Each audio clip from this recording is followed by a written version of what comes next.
السلام علیکم ناظرین، کیمرہ اٹھائیے، پیسہ بنائیے۔ یوٹیوب نے جب سے یہ تصور دنیا کو دیا، دنیا بھر کی طرح پاکستان کے نوجوان بھی اس پر پاگل نظر آئے۔ اپنے موبائل کیمرہ کی مدد سے ویڈیوز شوٹ کرتے نہ صرف پیسہ بلکہ شہرت اور عزت بھی ساتھ ساتھ کماتے۔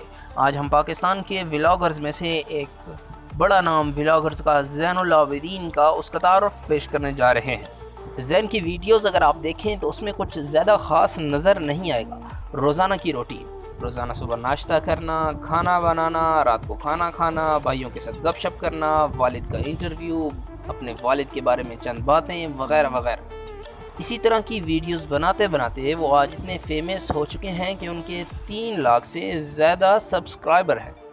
اس چینل سے وہ کتنا کما لیتے ہوں گے ہم گفتگو کرتے ہیں، مگر اس سے قبل آپ ہمارا چینل سبسکرائب کریں اور بیل کے آئیکن کو ضرور پریس کریں تاکہ ہماری ہر آنے والی نئی ویڈیو آپ کو ملتی رہے۔ زین العابدین 1 فروری 2000 کو سیالکوٹ کے ایک چھوٹے سے قصبے گاؤں شاہپور میں پیدا ہوئے۔ وہیں تعلیم حاصل کی اور ساتھ والے شہر میں ابھی بھی آپ زیر تعلیم ہیں۔ یوٹیوب کی دنیا میں سب سے پہلے آپ کے گھر سے انٹری آپ کے بڑے بھائی مبشر صدیق نے دی۔ مبشر صدیق ایک جگہ کام کرتے تھے۔ آپ کے دوسرے بھائی مدثر صدیق نے ان کو مشورہ دیا کہ یوٹیوب پہ کھانے کی ویڈیوز ڈالا کریں۔ اب ہوا یوں، مبشر صدیق کھانا بناتے اور زین ان کی ویڈیو بناتے اور اپلوڈ کر دیتے۔ 6 ماہ کے بعد مبشر صدیق پاپولر ہونے لگے، ان کے کھانے مقبول ہونے لگے۔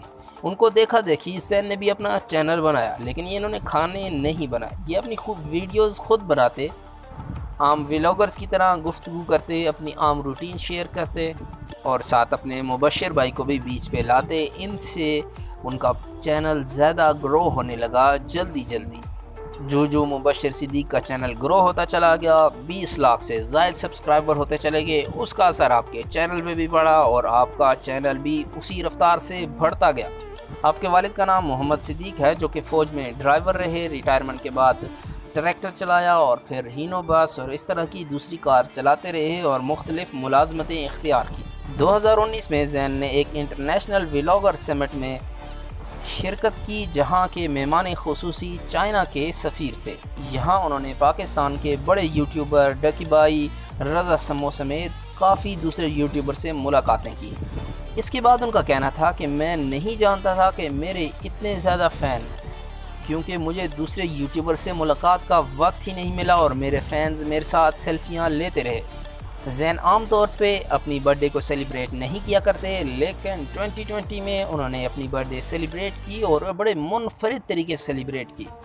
9 پاؤنڈ کا کیک لیا اور خانہ بدوشوں کی ایک چھوٹی سی بستی میں چلے گئے۔ وہاں انہوں نے جا کے کیک کاٹا اور بچوں میں تقسیم کر دیا۔ حیرت کی بات یہ رہی کہ ان کے اپنے بچوں کو، بھتیجے جو ساتھ تھے، ان کو کیک نہیں مل سکا اور ان کو دوبارہ لے جا کر کیک خریدنا پڑا۔ اب بڑی سادہ اور اچھی طبیعت کے مالک ہیں آپ کے ساتھ۔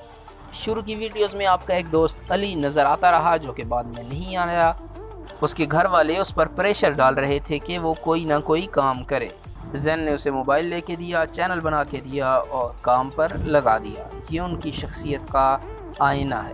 بہت سے یوٹیوبر آپ پہ تنقید کرتے ہیں تاکہ ان کے سبسکرائبر بھی بڑھ سکیں، لیکن حقیقتاً ذلت اور عزت اللہ کے ہاتھ میں ہے۔ جتنی کوئی محنت کرے گا اتنا ہی ریوارڈ اسے ملے گا۔ ایک محتاط اندازے کے مطابق آپ اپنے چینل سے 80,000 سے 1,20,000 تک ماہانہ پیسے کماتے ہیں، اور یہ یقیناً ایک بڑی رقم ہے۔ صرف 20 سال کے عرصے میں انہوں نے اپنے آپ کو اس قابل بنایا ہے کہ نہ صرف وہ اپنے پاؤں پہ کھڑے ہیں بلکہ اپنے گھر کے معاملات میں بھی مدد کرتے نظر آتے ہیں۔ ہم امید کرتے ہیں زین کے بارے میں یہ ویڈیو آپ کو پسند آئی ہوگی۔ اپنی رائے کا اظہار کمنٹ باکس میں کرنے کے بعد ویڈیو کو لائک کر کے شیئر کیجیے گا۔ اللہ حافظ۔